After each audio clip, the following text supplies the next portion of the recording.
Welcome to my channel everyone. हामी चाहिँ अहिले स्याब्रोब्यासी है त। हाम्रो अबको यात्रा भनेको अथवा ट्रेकिङ चाहिँ हाम्रो लाङटाङ जाँदैछौँ। अहिले चाहिँ हामी पोखराबाट बिहान गाडीमा सवार गर्दै 10 घन्टाको सवारपछि हामी अहिले स्याब्रोब्यासी आइपुग्यौँ। लक्कीले हामी चाहिँ हिँड्नु परेन, हामी चाहिँ गाडी पाइयो है त गाइज। ल हाम्रो जिम गाइजहरू ल गुड मर्निङ फ्रम नमस्ते गेस्ट हाउस। हामी चाहिँ हिजो यही पहिरो भन्ने ठाउँमा बसियो।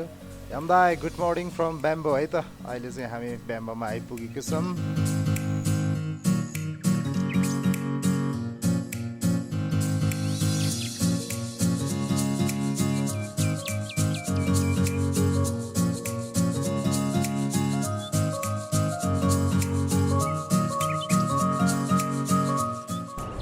ल अब हाम्रो 3 घन्टाको हिँडाइपछि टी ब्रेक है त यो दाइ यो सातो मकैको सातो मकै सबै मिक्स भेजिटेबल सातो। ल ठिक छ। यसले कन्टेन्ट गरेर आउनु के त्यो भन्दाखेरि ल साथीसँग हल्का छोटो मिठो ब्रेक।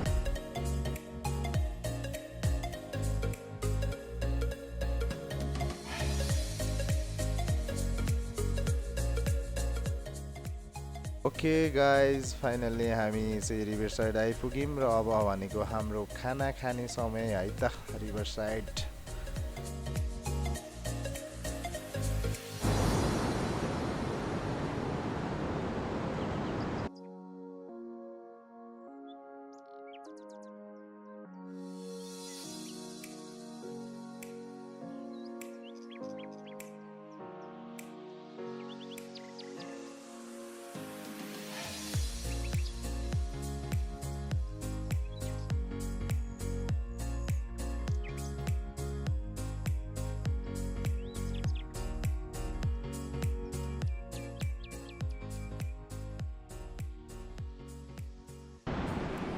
अब चाहिँ लगभग लाङटाङ भ्याली आइपुगेको अवस्था।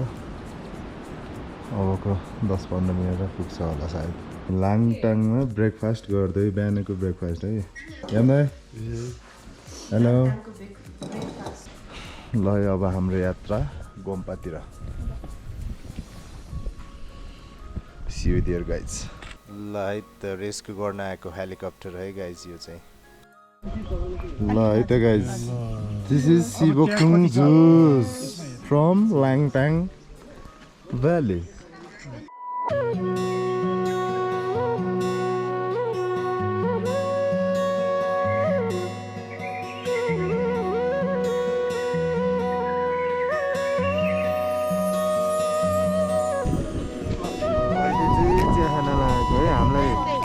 गर्मी भएर चिया खाँदै हाम्रो गाइजहरू। मेरो भान्जी है उता यो टाइमले चाहिँ मामा पर्छ। एकदम गर्मी भएर म यस्तो फेरि हालतमा छु है।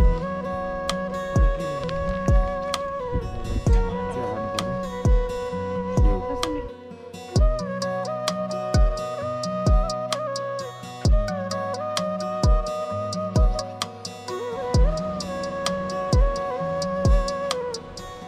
यो सिन चाहिँ हामी उताबाट आउँदै गरेको सिन है।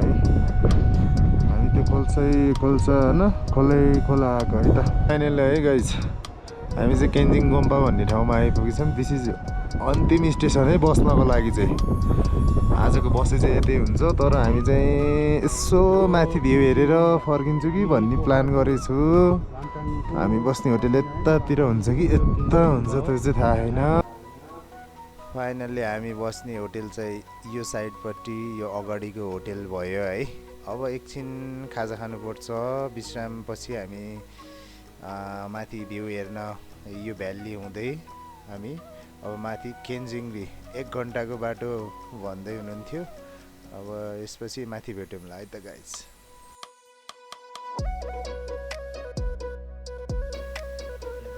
फाइनल्ली लोवर केन्जिङरी 4400 मिटर आइपुग्यो है त। एकछिन हाम्रो केही समयको हिँडाइपछि वाउ दामी भ्यू है एकदम। अब यसपछिको यात्रा भनेको केन्जिङ अप्पर है त see you there.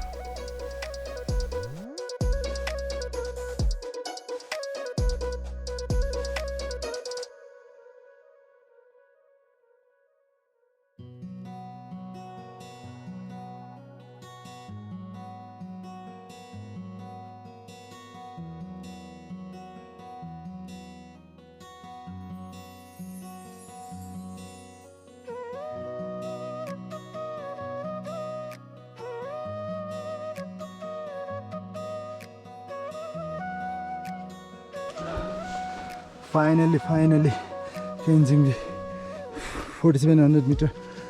Yes, I did it. Hey, this is Kenzing. Sunset भइसकेको छ है। म भर्खर आइपुगेको। सनसेट भइसक्यो। स्यास्या भयो। गाइजहरु बिचबाटबाटै हापे जस्तो लाग्यो मलाई। गाइज यो हो नि त।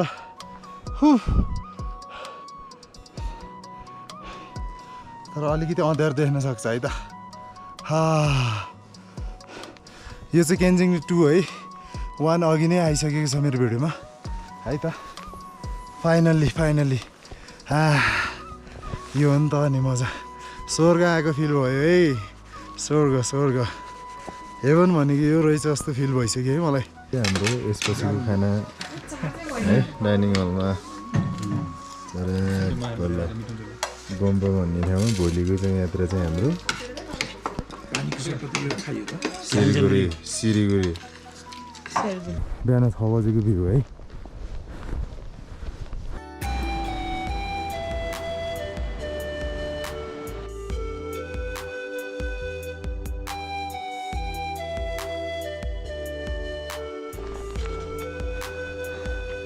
सिलिगुडी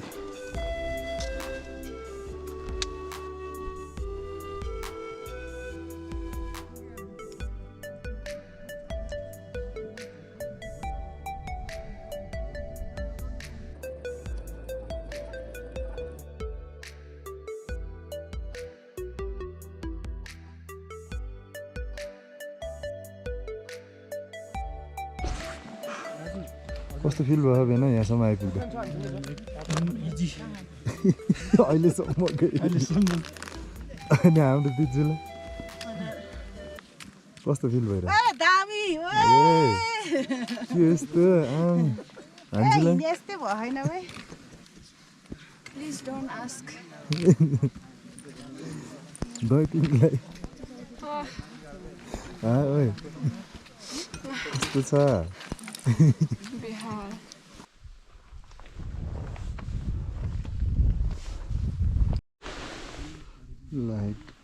यहाँबाट यो माथिको पिकमा हो पुग्नुपर्ने। अब चाहिँ चिप्लिन्छ कि जस्तो छ। यो यहाँनिर चाहिँ भिड छ। यही हामी चाहिँ यहाँ हुँदै यहाँ हिमाललाई हेर्न आएको। दुःख पाइयो। सिन हेर्दा बबाल छ। कसरी यहाँसम्म आयो भन्ने कुरा मलाई मात्र थाहा छ। यस्तो छ बाटो। यो सिधै भिर हो। यहाँबाट चिप्लियो भने सिधै जान्छ। जुत्ताको हालत यस्तो छ न। विदाउट ग्रिप छैन, स्टिक छैन। पुग्नुपर्ने त्यो टपमा हो चेरुकुरी। गाइजहरू उहाँ तल आउँदैछ। गाह्रो छ गाह्रो।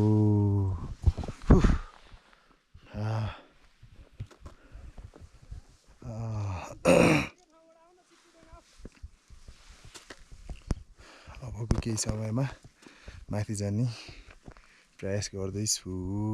केही मिनेटमा पुग्छु कि भन्ने आशा छ है त। 4 खुट्टा टेकेर भयो नि म उक्लिनेछु है त। ल bye. This is Heaven guys. This is Heaven यार। ओ माई गड भने जस्तो भयो। 4 पाइलो फालेर 4 खुट्टा टेक्दै आएको पनि काम लाग्यो। फर्स्ट टाइम चाहिँ यस्तो सिन देख्दैछु है। बब्बाल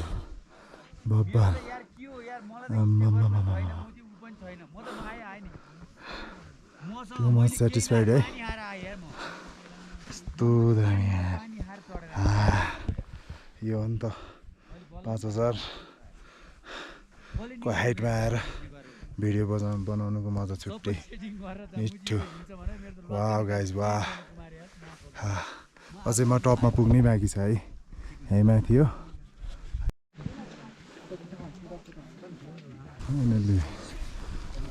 फाइनली है guys where on the top we made it guys एकदम खुसी वर्थ इट भयो त वर्थ इट एकदम वर्थ इट लाग्यो है 4 पाइलो फालेर आएको पनि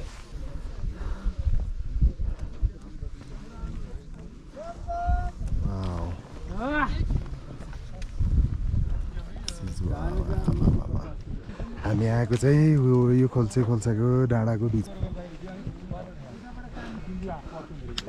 गाइजहरू तल पर्खिरहेको यताबाट जानु नै पर्छ त्यो अलिक अप्ठ्यारो बाटो ओके अब एकछिन रेस्ट पनि गर्नु पर्यो है गाइज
सिलगढीको फर्किने बाटोको अवस्था यस्तो छ पहिरो छ धेरै भिड छ यसरी गाइजहरू यसरी फर्किरह यता हेऱ्यो पहिरो त्यसै जाने बाटो पनि छ लागिरहेछ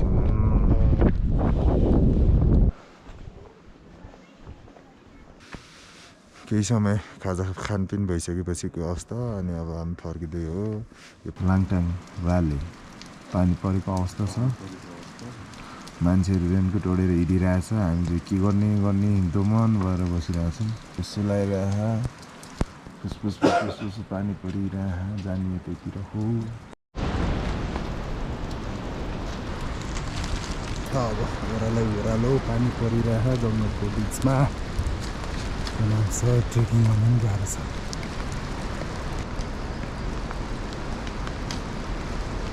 छ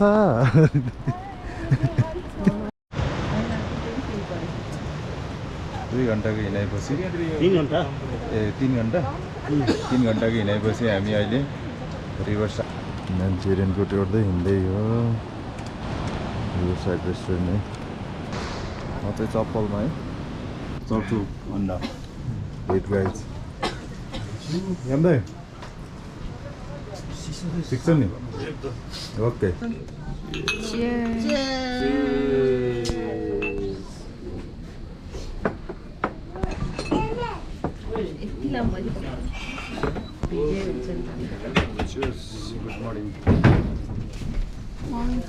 Good morning from Bamboo.